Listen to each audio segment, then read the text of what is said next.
안녕하세요. 저는 외동아들과 손녀랑 살고 있는 엄마입니다. 우리 아들이 근래에 이혼을 했어요. 앞으로 평생 남을 이 상처를 어떻게 위로해주면 좋을까 조언을 좀 얻고 싶어서 이래저래 알아보다가 사연까지 오게 되었네요. 저는 사별해서 남편을 잃었지만 영혼을 약속한 배우자와 갈등으로 인해 갈라져야 했다면 얼마나 상처가 크고 더 지옥 같을지 감히 가늠할 수가 없네요. 부디 제 사연을 들어보시고 마땅한 조언들 한마디씩 남겨주셨으면 좋겠어요. 이제 새 출발하는 우리 아들이 청취자분들의 조언을 새겨 듣고 자기 딸을 위해서라도 마음속에 남은 쓰레기를 얼른 던져버리길 바랄 뿐이네요. 너무나도 어여뻤던 저의 며느리 이야기를 좀 해볼게요. 아들이랑 며느리는 대학교 때 만나서 만남을 쭉 이어왔습니다. 서로의 관계에 모난 곳 없어서 결혼까지 하게 되었는데요. 둘이서 꽤 오래 만났기에 저는 며느리를 일찌감치 알고 있었어요. 아들이 워낙 며느리를 자랑하기도 했지만 며느리가 아들 따라서 몇 번씩 저희 집 앞을 왔을 때 저랑 마주쳤었거든요. 처음 마주쳤을 땐 너무 희고 고운 처자가 우리 집 앞에서 우리 집을 쳐다보고 있길래 어디 교회에서 홍보 오러 온 전도사 아가씨쯤 되는 사람인 줄 알았어요. 제가 누구냐고 물어보니까 저를 반기는 얼굴이 아주 환하고 친절했거든요. 그런데 나중에 아들이 뒤늦게 나타나서 며느리를 소개해주는 덕에 아들과 만나고 있는 짝이라는 걸 알았습니다. 그게 며느리와의 첫 대면이었죠. 며느리 인상은 막 화려한 편은 아니었어요. 굳이 이미지로 비유를 하자면 제가 어디 기독교 처자로 착각했을 만큼 전도사나 수녀 인상 같은 느낌이 강했습니다. 선이 곱고 전체적으로 청순한 분위기였어요. 다 늙은 제가 봐도 예쁘장하니 눈길이 가는데 아들 눈에는 얼마나 좋아 죽을 만큼이겠습니까? 아들은 제게 며느리의 존재를 한번 들킨 이후론 더 과감하게 집으로 데려오기 시작했어요. 초반에 저는 애들을 위해서 자리를 비켜주고 애써 방에 들어가 나오질 않고 그랬습니다. 애들이 저를 불편해할 것 같기도 했지만 사실은 반대로 제가 며느리의 존재가 불편했기 때문도 있었죠. 그렇다고 아들에게 데려오지 말라고 할 수도 없는 법이잖아요. 제가 조금 불편하고 마는 게 나았어요. 그런데 사람 관계란 것이 참 신기해요. 낯선 사람이라도 얼굴 자주 보이고 마주보며 웃는 날이 늘어가면 정이 든다고 며느리와 알고 지낸 지 한 해 두 해가 넘어가자 더 이상 제가 자리를 피하지 않게 되더라고요. 저도 모르게 며느리에게 먼저 인사를 하기 시작했고 밥 한 끼라도 더 먹여서 보내려고 잔소리하기도 했어요. 그렇게 지내다 보니 저와 아들 그리고 며느리의 관계는 5년이 지난 어느덧 당연한 사이가 되어버렸습니다. 며느리는 당연하게 저를 어머님이라 불렀고 저는 며느리를 딸처럼 이름을 부르게 되었죠. 게다가 한두 해 지났을 땐 아들을 통해서 며느리를 챙겼던 걸 그 이후에는 며느리에게 직접 연락해 며느리만 집으로 불렀던 적도 많아졌습니다. 사실상 저희들은 애들 식만 안 올렸지 이미 한 식구나 다름없었어요. 애들이 결혼을 하게 된 건 자연스러운 순서나 마찬가지였습니다. 각자 일을 하느라 바빠서 자꾸 결혼을 미뤘던 거지 사실 언제 해도 상관없는 상태였어요. 결혼 자금은 당연히 각자 마련이 되어 있는 상태였고 결혼 허락은 더더욱 필요 없었고요. 그래서 그런가 애들이 더 마음 놓고 날짜 잡는 것에 그리 큰 신경을 안 두더라고요. 저도 애들 뜻 존중해서 나중에 여유 생길 때 결혼하면 되지 싶어 내버려 뒀습니다. 그래서 우리 애들이 식 언제 올렸냐면요. 더 이상 미룰 수 없는 시기가 와버렸을 때였어요. 며느리가 임신을 했거든요. 임신 사실을 알고 나서부터는 결혼식이 속전속결로 이루어졌습니다. 저까지 덩달아 바빠져서 그 시기에는 한참 정신이 없었네요. 그래도 마음만큼은 편했습니다. 애들이 언제 결혼하든 그건 애들 마음이니 상관없다 했지만 저도 모르게 애들이 얼른 가정을 꾸려 안정적인 미래를 갖고 가길 바랬나 봐요. 법률상 가족이 되니까 몰랐던 불안감까지 다 해소되어 버리더라고요. 특히 며느리가 우리 집 며느리로 들어와 준 것이 가장 만족스러웠어요. 제일 안심한 일이기도 했고요. 우리 며느리는 다시 말하지만 행동거지가 참 참했고 주위 사람들도 1등 며느리감이라 칭찬했을 만큼 야무진 사람이거든요. 공부 잘하지, 일 잘하지, 예의 바르지, 또 자기 관리 아주 투철하지. 우리 아들 또한 어디 내놔도 부끄럽지 않을 정도로 자랑스러운 자식인데 우리 아들 다음으로 자랑스러운 자식이 또 있다면 그게 바로 며느리가 아닌가 생각했을 만큼 저 그때 며느리에게 아주 흠뻑 취해 있었습니다. 아무튼 드디어 허물뿐만이 진정한 부부가 둘은 결혼하고서 저와 합가하기를 원했어요. 그 소리를 듣고 좀 놀랐습니다. 저는 당연히 둘이 분가하길 원했거든요. 젊은 애들이 가정을 꾸렸으면 자기들만의 방식으로 살아야 되는데 제가 있으면 방해만 될 거 아닙니까? 또 저는 과거에 시모의 존재가 곁에 있는 것만으로도 부담스러웠거든요. 저는 제가 좋아하는 며느리에게 그런 작은 부담도 주고 싶지가 않았어요. 그래서 합가는 절대 염두도 안 두고 있었습니다. 근데 아들이랑 며느리가 동시에 찾아와선 저더러 같이 이사하자는 거 아니겠어요? 이미 집을 구했다면서 말이죠. 됐다니까 그러네. 괜히 예쁜 신혼 분위기 우중충하게 죽일 일 있나. 나 혼자 남을 거 신경 쓰여서 그러는 거면 걱정 마. 내가 한두 살 애도 아니고 혼자서도 어련히 잘하지. 어머님 혼자서 잘하시는 거 알죠? 그럼 이런 이유는 어떠세요? 제가 집안일을 아직 못 배워서 서툴거든요. 어머님께서 한동안 같이 지내시면서 좀 가르쳐 주시면 안 될까요? 저 뱃속에 아이도 있는데 집안일까지 감당 안 되면 힘들 것 같아서요. 제가 결국 합가를 허락하게 된 이유가 바로 이것입니다. 며느리가 임신 중이란 사실을 망각했던 건 아니지만 며느리가 추후 집안일 신경 쓰느라 몸 관리를 못할 수도 있다는 사실은 깜빡해버렸어요. 생각보니까 애들이 맞벌이하기 때문에 아이를 출산하는 것과 상관없이 밥조차 제대로 못 챙겨 먹을 것 같더라고요. 곰곰이 고민해보니 분가하면서 세금을 이중으로 내며 서로 마이너스 영향만 받을 바엔 합가하는 쪽이 훨씬 긍정적 영향이 많다는 걸 깨달았습니다. 그래서 저는 아들과 며느리의 제안을 받아들였고 애들 신혼집으로 이사를 가게 되었죠. 민폐가 되지 않겠다고 다시 한번 마음 다잡으면서 어쩌면 잘된 일이라고도 생각했어요. 요즘 젊은 사람들 여자고 남자고 다 일하니까 집안일에 능통하지 못한 거 당연하잖아요. 저 같은 옛날 여자들이야 집안일에 도가 텄죠. 주부 구단이란 말은 저 때나 있는 말이기도 하고요. 또 며느리가 건강하게 순산을 하려면 제가 이리저리 챙길 것이 많을 것 같았어요. 사돈댁은 지방이라 너무 멀어서 한 달에 한 번 오는 것도 버겁거든요. 딸을 둔 엄마 입장에서 임신한 딸이 얼마나 걱정되겠습니까? 저라도 대신 며느리 챙기면서 사부인 마음 놓게 해야죠. 며느리는 일 인계할 사람 구해지고 난 후에 휴직계를 냈습니다. 그리곤 저랑 둘이 집에서 시간을 많이 보냈어요. 저는 며느리를 위해서 늘 산모에게 좋은 음식이나 약, 운동 등을 강구하기도 했어요. 며느리는 며느리로서 저를 잘 따라주었습니다. 저희는 아들 없이 함께 보내는 시간에도 갈등 한 번이 없었어요. 마음 잘 맞는 며느리를 만나면 이렇게 잘 지낼 수 있다는 걸 우리 며느리를 통해서 알았네요.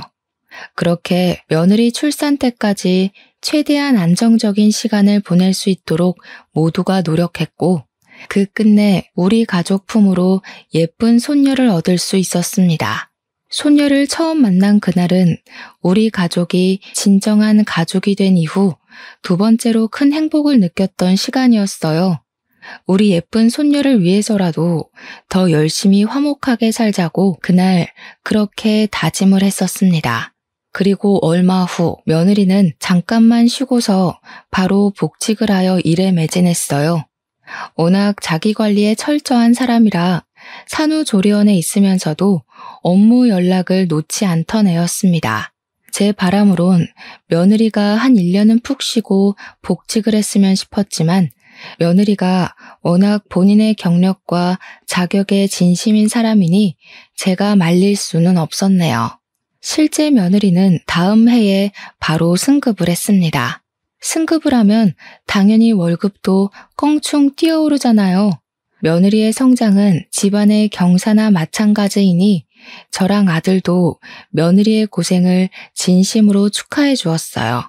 축하 파티를 하겠다고 며칠 전부터 떠벌려놔서 그런지 며느리는 그게 다 저랑 아들 덕이라면서 비싼 명품 선물을 준비해놨더라고요. 어머나, 내 분수에 뭐 이런 걸 봤니? 내가 뭘 한 게 있다고. 다 네가 잘해서 승진한 건데 괜한 돈을 썼네. 이런 거 돈 100만 원 하지 않아? 아직도 모르시겠어요? 어머님 안 계셨으면 저 완벽한 아내, 며느리 이런 거 아무것도 못 해냈어요. 어머님은 저한테 완전 신 같은 존재예요. 남편만큼이나 없어서는 안 된다고요. 제가 어머님한테 얼마나 의지하는지 알죠? 그렇게 생각해주니 내가 참 너무 고맙다. 내 노력한다고 하는데 안 사돈 만큼은 아닐 테니 항상 마음에 걸렸거든. 아무리 그래도 부모랑 떨어져서 남의 부모 모시고 사는 게 어디 쉬운 일도 아니잖아. 항상 신경 쓰였는데 네가 그렇게 말해주니까 체증이 확 내려간다. 저 엄마한테도 엄청 자랑했어요. 어머님이 엄마 같다고요. 그러니까 엄마가 어머님한테 너무 고마워서 다음에 인사 오겠다고 하던데요. 전 어머님한테 아무것도 안 바래요. 그러니까 지금처럼 저희 곁에서 오래오래 건강하게만 있어주세요. 제 어머님으로요. 알겠죠? 어쩜 말을 이렇게나 예쁘게 하는 건지 제가 며느리를 이뻐하지 않을 수가 없었습니다. 며느리는 제게 선물을 한 걸로 모자라서 잠자리에 들기 전 제 방을 찾아와 따로 용돈까지 줬어요. 그 봉투에도 꽤 큰 액수가 들어있었는데 저 깜짝 놀라서 며느리한테 이러지 말라고 돌려줬거든요.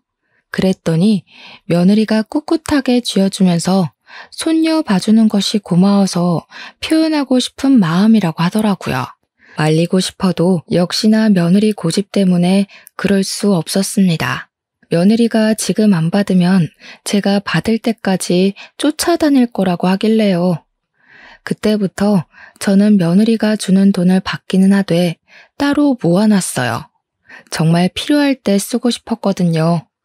혹시라도 며느리한테 급한 일 있으면 도와주고 싶기도 했고요.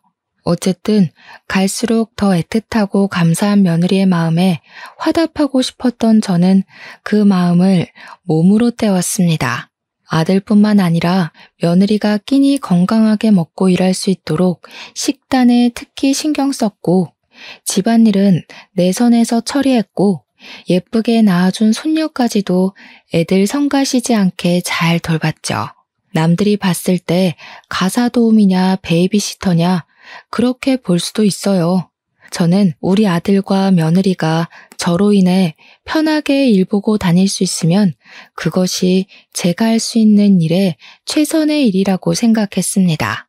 각자 맡은 바의 역할을 잘 해냈기 때문인지 우리 식구는 다 잘 지냈어요.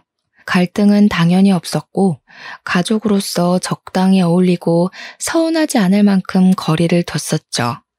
정말 다 좋은데 당연히 약간의 아쉬움도 존재했어요.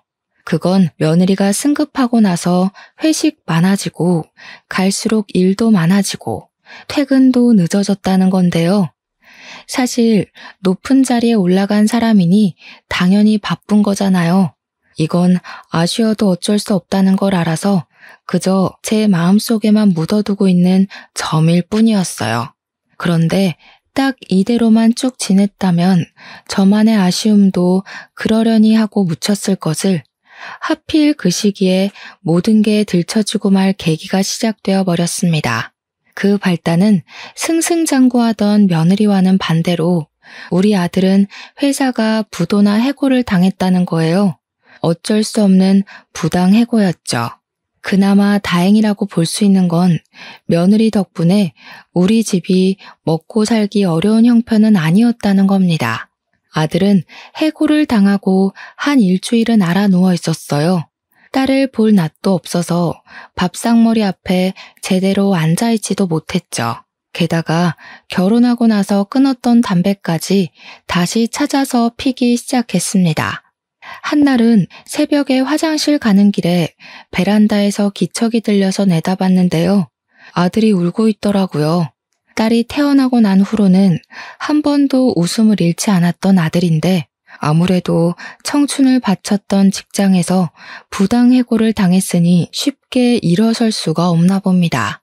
아들만의 시간을 괜히 방해하고 싶지 않기도 했고 아들의 자존심을 지켜주고 싶어서 저는 그 모습을 모른 채 하고 돌아섰네요. 저도 그날 밤은 유독 마음이 편치 않아 뜬 눈으로 나를 보냈습니다. 제가 아들을 위해 할 수 있는 일은 더 아무렇지 않게 대하는 거였어요. 더 딸과의 시간을 보내도록 강요하는 거였고요. 허구한 날 방구석에만 있을 거야? 오랜만에 집에 주야장천 있는 건데 이때라도 네 딸이랑 놀아주고 그래라. 애가 아빠 얼굴도 까먹겠네. 일부러 아들을 더 타박하기도 했죠. 그럴 때면 아들은 어쩔 수 없이 방에서 기어나와 자기 딸을 한번 안아보곤 했어요. 우리 손녀가 참 장한 것이 울지를 않는다는 건데요. 누굴 닮아서 그런가 웃음이 많아요. 자기 아빠를 보고도 잘만 웃더라고요. 그것 때문에 아들이 딸을 보고 눈물을 못 참고 터뜨리는 걸 보고서 저는 자리를 비켜버렸습니다.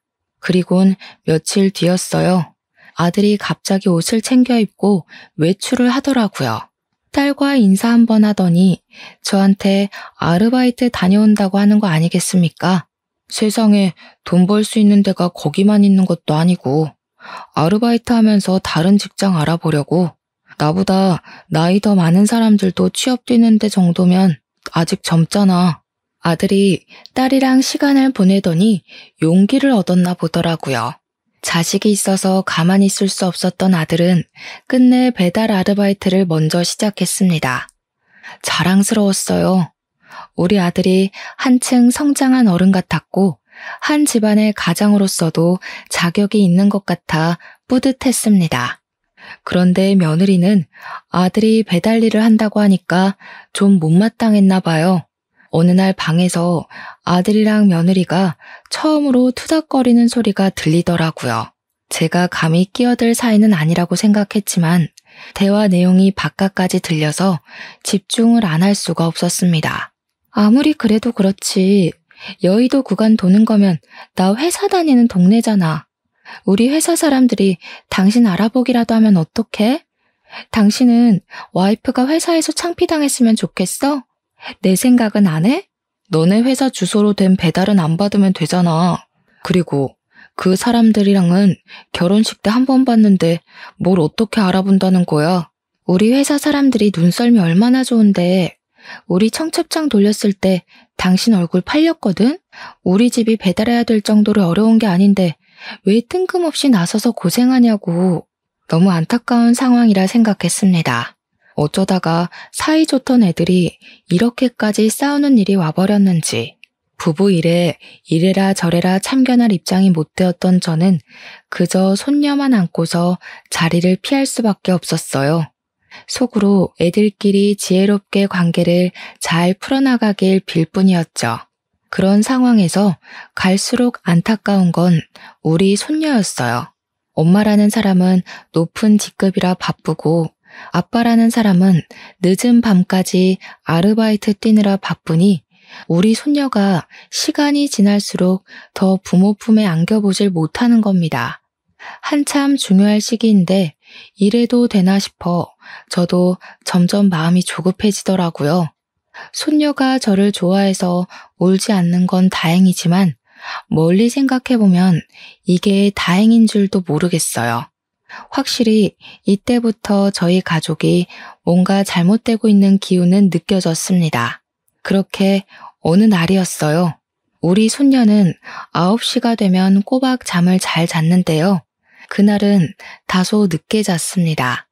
거의 11시 다 돼서 잠이 든 걸로 기억해요. 그래서 제가 집안 정리를 좀 늦게 시작했었거든요. 그런데 한 1시쯤이었나?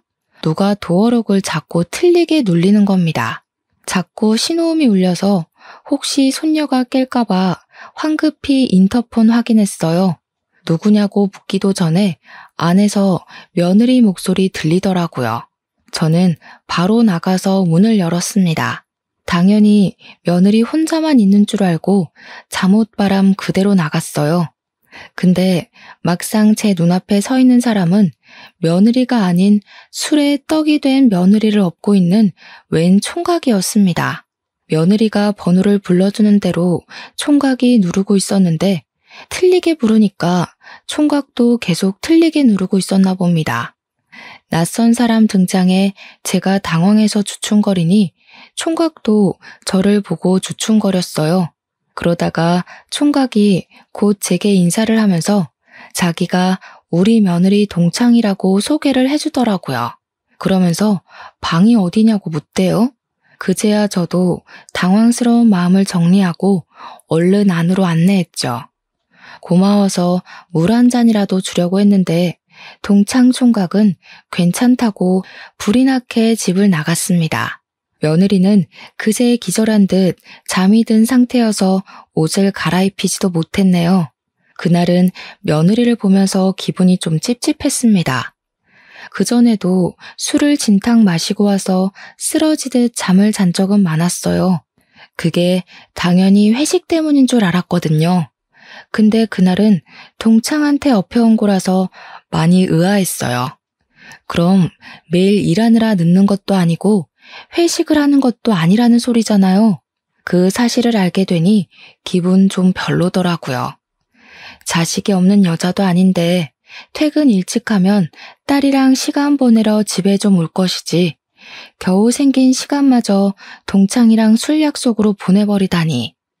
제 입장에선 좀 많이 서운하고 이해하기 어려웠습니다. 그래서 다음날 아침에 일어난 며느리에게 물을 수밖에 없었어요. 며느리는 어제 입은 옷 그대로 얼굴 정리도 안 하고 나와서는 물을 마시더라고요. 거실에서 제가 손녀 밥을 먹이고 있었는데 그건 하나도 궁금하지 않는 태도였습니다. 그저 자기 배만 문지르면서 국 하나만 끓여주면 안 되냐고 저한테 부탁하더군요. 무슨 술을 그렇게 먹었니? 듣자 하니 동창이랑 만나서 술 한잔 한 것 같던데. 그날은 일이 일찍 끝났던 거야? 그럼 다른 약속 잡지 말고 집에 오지 그랬어. 아, 어머님 들으셨구나. 일이 일찍 끝났다기보단 동창이 저희 회사랑 계약한 하청업체 직원으로 있더라고요. 반가워서 따로 만났어요. 앞으로 잘 부탁한다고 인사도 할 겸요. 그러니? 일 얘기했다면 뭐라고 못하겠다만 아무리 그래도 그렇지. 애엄마인데 술이 떡이 돼서 외간 남자한테 업혀오는 건 좀 아니지 않나 싶다. 그러다 무슨 일 생기면 어쩌려고 그래. 아이 엄마가 조신하지 못하게. 어머, 제가 그랬나요? 죄송해요. 한 번도 그런 적은 없었는데. 오랜만에 동창 만나서 저도 모르게 너무 애처럼 굴었나 봐요. 정말 죄송합니다. 며느리는 당황하면서 제 앞에서 고개를 숙였습니다. 자신의 실수를 전혀 기억 못하는 얼굴이었어요. 아무것도 모르는 애한테 제가 뭐라고 더 얘기를 하겠습니까? 앞으로 조심하고 술 좀 조절해서 마시라고만 한 뒤 얘기를 마무리했습니다. 그러나 사람은 고쳐먹는 거 아니라고. 아니 땐 굴뚝에 연기가 나겠습니까? 그날 며느리의 아슬아슬했던 실수가 가정 불화의 시작에 불과했다는 걸 진작 알지 못해서 화를 피하지 못했는데요. 며느리에게 진심 어린 사과를 받고 나서 며칠 후의 일이었어요. 며느리 전화로 며느리 차에 라이트가 켜져 있다는 전화가 온 겁니다. 그날도 며느리는 술에 떡이 돼서 집에 왔고 늘 그랬던 것처럼 기절해 있었어요. 그래서 제가 며느리 전화를 대신 받아서 며느리 차 키를 들고 손녀까지 업고서 내려갔죠. 며느리 차에 올라타 라이트를 끈 뒤 바로 내리려고 했습니다. 그런데 그때였어요. 어디서 자꾸 메신저 알림 소리가 울리더라고요. 무시하고 내리기엔 계속해서 울리는 것이 끈질기게 제 발목을 붙잡았어요. 대체 뭔가 싶어서 차 주변을 둘러봤습니다. 그러다 조수석 바닥에서 웬 휴대폰이 엎어져 있는 걸 발견했죠. 그건 당연히 집에 퍼질러져 있는 며느리 휴대폰은 아닐 거라 생각했어요. 배달가 있는 우리 아들 것도 아니라고 생각했고요. 그렇다면 이 휴대폰의 주인은 며느리 지인의 것인가? 그런 생각을 하면서 돌려봤습니다. 그때 메신저가 한 번 더 날라왔는데요. 배경 화면이 번쩍하고 빛나더라고요. 그 순간 며느리와 낯선 남자가 다정하게 어울려 있는 모습이 큼지막한 사진으로 나타났습니다. 저 그걸 보고 너무 놀랐어요. 혹시 사람을 잘못 봤나 싶어서 몇 번이나 여자 인물을 들여다봤지만 분명 제가 아는 며느리가 맞더군요. 심장이 철렁 내려앉았어요.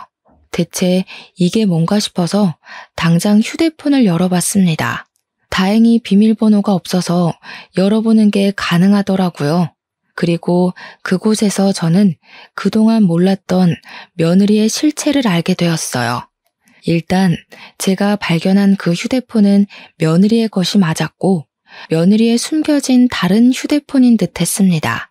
휴대폰에 담긴 정보 안에서는 평소 수녀 같기만 하던 참한 며느리의 이미지가 아닌 180도 반대되는 낯선 여자의 모습들이 가득했어요. 며느리가 우리에게 숨겨왔던 불륜의 취향, 불륜의 현장이 무궁무진하게 펼쳐져 있었습니다. 그리고 대화방에는 무슨 차장님, 부장님, 후배님 등등 직위 이름으로 채팅창이 나뉘어 있었어요. 왜 이런 불륜 가득한 휴대폰에 며느리 회사 사람들이 담겨있나 싶어서 눌러봤거든요. 불편해서 칭얼거리는 손녀까지 살살 달래가며 그 자리에서 다 읽어봤는데요. 저 정말 정신 나갈 뻔했습니다.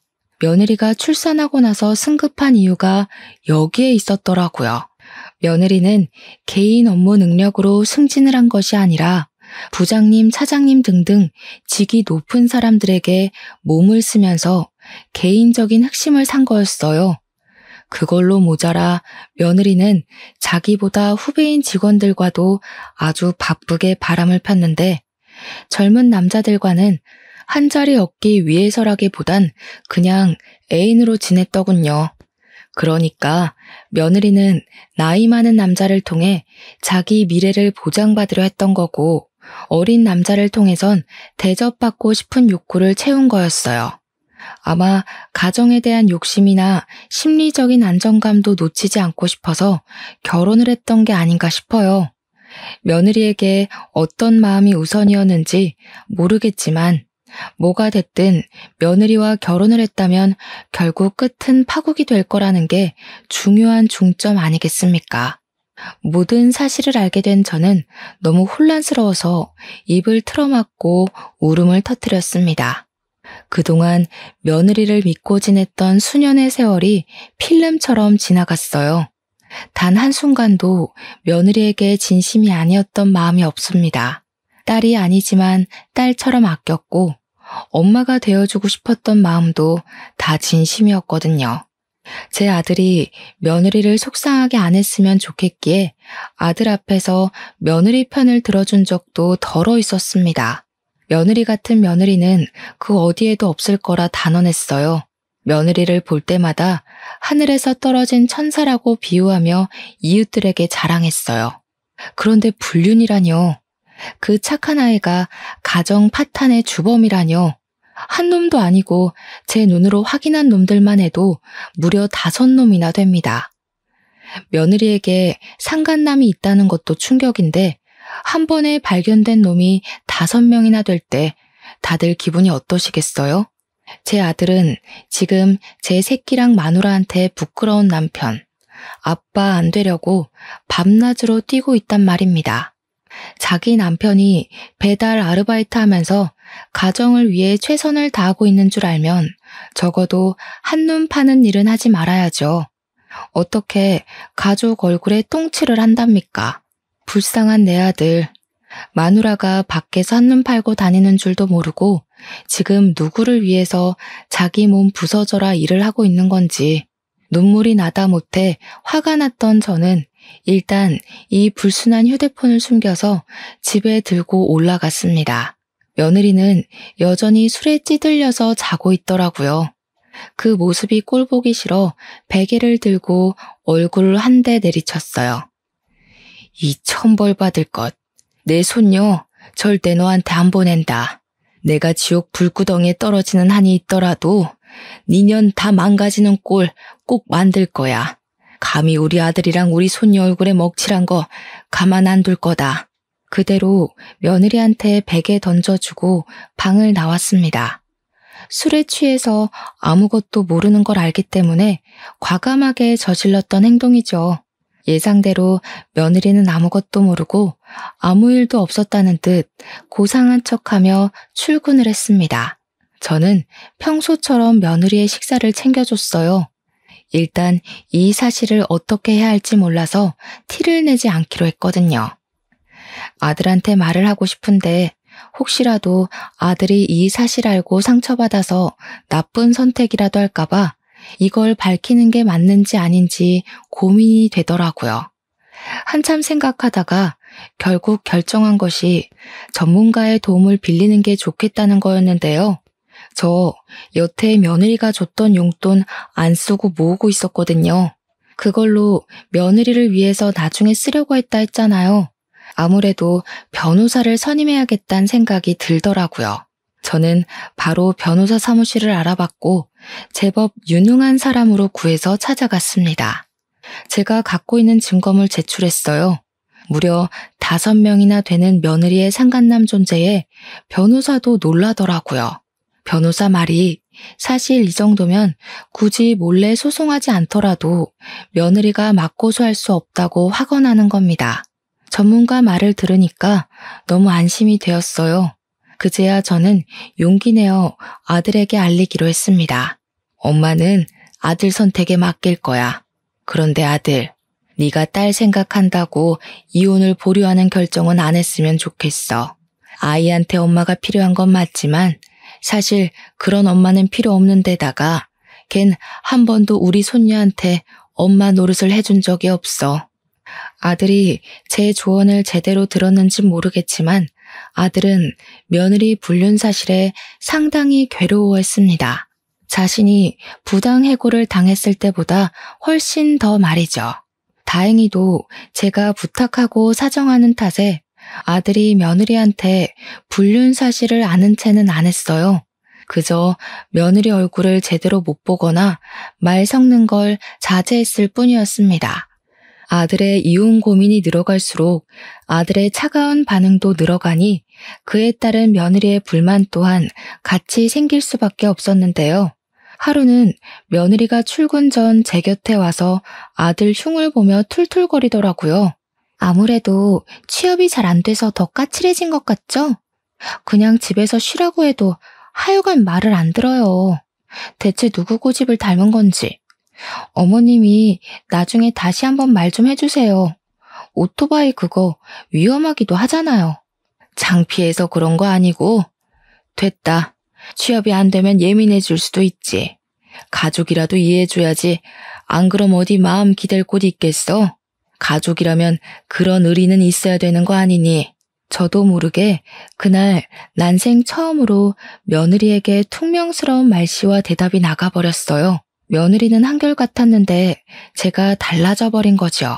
그냥 며느리 실체를 알아버리니까 감히 가족 내다 버린 년 입에서 우리 아들 욕이 나오는 게 듣기 싫더라고요. 며느리도 제 기분이 안 좋은 게 느껴졌는지 당황하면서 어색하게 웃었어요. 제 눈치를 보더니 그 순간만큼은 더 순한 양처럼 행동하다가 출근했습니다. 그리고 그날 저녁이었어요.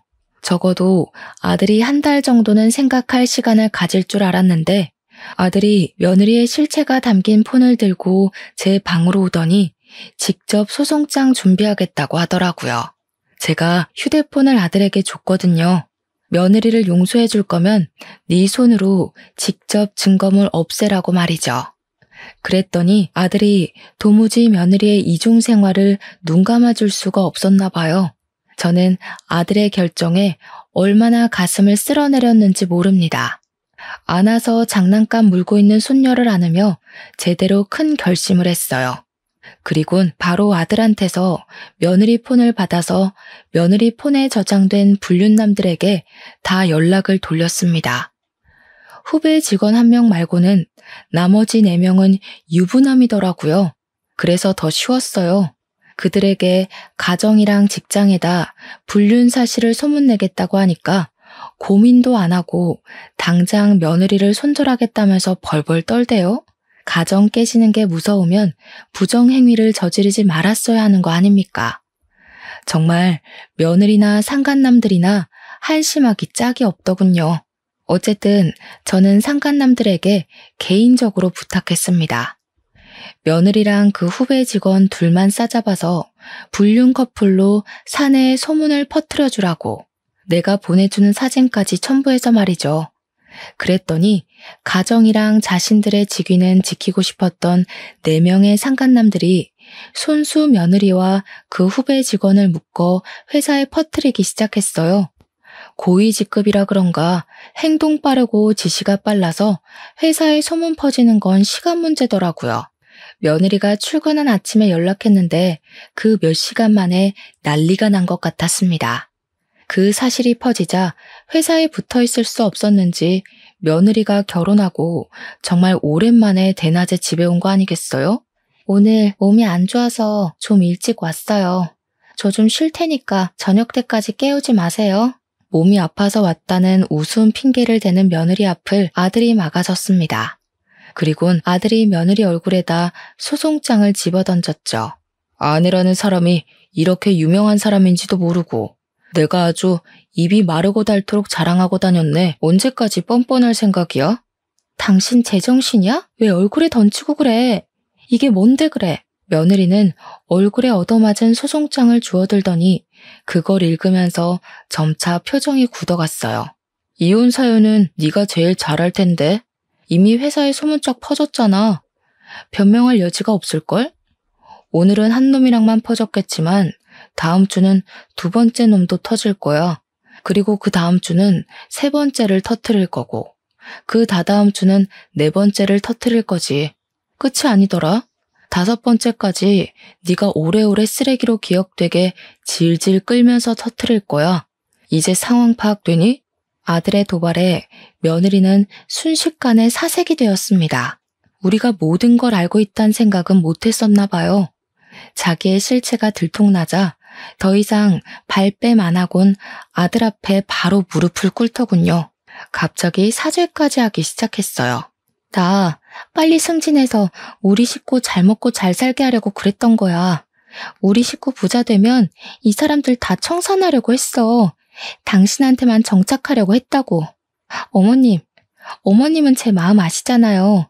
제가 어머님한테 돈 많이 드렸잖아요. 제 돈 받아먹고 모른 체 하시는 거 아니죠? 뭐라고? 내가 너처럼 돈이면 뭐든 다 되는 사람인 줄 아니? 나는 적어도 돈 때문에 걸레짝처럼 몸 꿀릴 생각은 안 해. 어디서 몰상식한 소리라고 있어? 애 보기 부끄럽지도 않아? 당최 며느리는 평소 무슨 생각을 하고 사는 건지 마음이 조급하니까 정말 말도 안 되는 생각을 해보이더라고요. 자기 자식보다 자기 앞날을 더 중요시 여기는 태도를 보였는데요. 아직 엄마 소리도 못하는 아기를 가리키면서 울분을 토하는 겁니다. 저 조그만 게 알면 뭘 한다고요. 먹고 울고 똥만 싸는데 솔직히 아직까진 짐승이랑 똑같은 거 아니에요? 쟤만 아니었어도 이 지경까지 안 왔어요. 이렇게 급하게 결혼도 안 했을 거라고요. 너무 황당한 말이지 않습니까? 우리 아들이랑 며느리 6년 만에 결혼했습니다. 그 정도면 급하게 결혼한 것도 아니거든요. 심지어 임신 안 했다면 그 기간이 더 길어졌을 수도 있다고요. 게다가 어떻게 자기 자식더러 짐승이라고 얘기를 할 수가 있나요? 저는 오히려 그렇게 얘기를 하는 며느리가 더 짐승 같아 보여서 결국 못 참고 며느리의 귀싸대기를 날렸습니다. 그런데 그때였어요. 며느리의 망언에 아들은 저랑은 다른 뭔가를 깨달았나 봅니다. 갑자기 며느리 멱살을 잡더니 충격받은 얼굴을 하는 거 아니겠습니까? 그리곤 아들이 내뱉는 말에 저도 입을 틀어막고 말았어요. 애 아니었으면 결혼 급하게 안 했을 거라는 게 무슨 말이야? 설마 혜율이 우리 딸 아니야? 아들이 콕 집어 얘기를 하자 며느리 표정이 세차게 흔들렸습니다. 그리곤 당황한 며느리가 뭔 개소리냐며 생전 우리 앞에서는 안 쓰던 은어까지 쓰기 시작했어요. 누가 봐도 며느리의 거짓말은 거짓말로 보일 정도였죠. 화가 난 아들은 며느리를 강제로 끌고서 현관으로 향했습니다.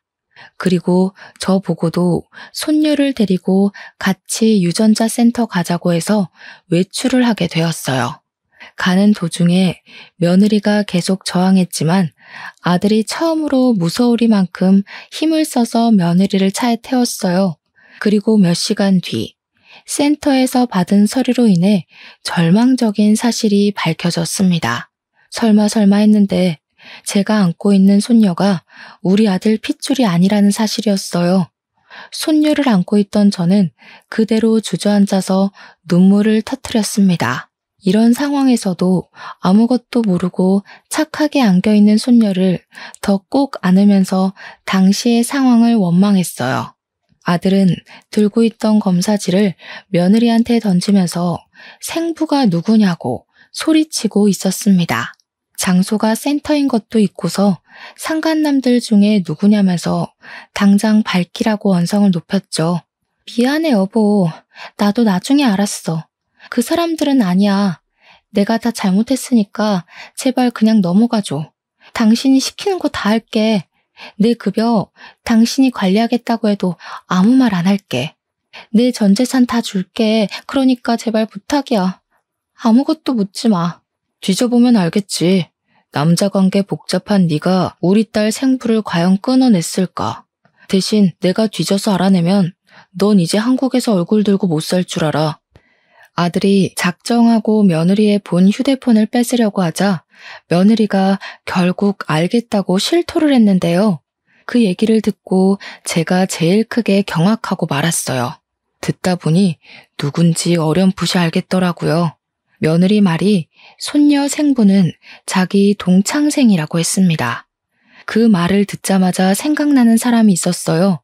바로 지난날 술 취해서 며느리를 업고 왔던 동창생이었죠. 그 총각이 우리 손녀의 생부였던 거예요. 며느리랑 그때 만난 이유가 일 때문이 아니라 손녀 때문이었던 겁니다. 게다가 임신하고 그 총각이 아닌 우리 아들이랑 결혼을 했던 건 우리 아들과 사귀던 중에 그 총각이랑 바람을 피웠는데 당시 그 총각은 전망이 없는 사람이었고 우리 아들이 더 미래가 탄탄했던지라 우리 아들 애인 척 속이고 결혼을 했던 거라네요. 여보, 미안해. 어머님, 제가 잘못했어요. 저 정말 이혼하기 싫어요. 다시는 바람 안 피울게요. 돈 때문에 그랬어요.